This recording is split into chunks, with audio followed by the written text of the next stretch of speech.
جنازہ پر کلمہ والی چادر ڈالنا اس کا کیا حکم ہے؟ جو چارپائی ہوتی ہے اس کے اوپر، چنانچہ میت پر کلمہ لا الہ الا اللہ یا اسی طریقے سے بعض چادروں پر آیت الکرسی یا اسی طریقے سے سورہ یاسین لکھی ہوئی ہوتی ہے، تو اس طریقے سے ان چادروں کا ڈالنا احترام کے خلاف اور ناجائز ہے، اس لیے کہ بسا اوقات ہم دیکھتے بھی ہے کہ جو ایسی چادریں ہوتی ہے، ایسی چادروں کو عام طور پر لوگ جو ہے کیا نام ہے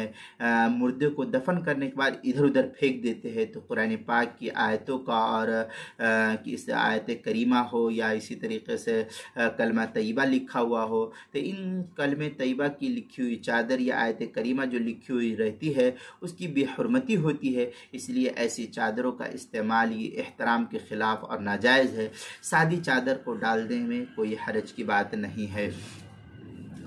چنانچہ فتاوی شام میں ہے وقد افتا ابن صلاح بن صلاح بأنه لا يجوز ان يكتب على کفن المیت یاسین والکہف وغیرہما خوفا من صدید المیت۔ اس طریقے کی عبارت جو ہے فتاوی شامی جو بیروت کا چھپا ہوا نسخہ ہے اس کی تیسری صفحہ 157 پر نقل کیا، کتاب المسائل اس کی دوسری صفحہ 60 پر بھی اس کو نقل کیا گیا ہے۔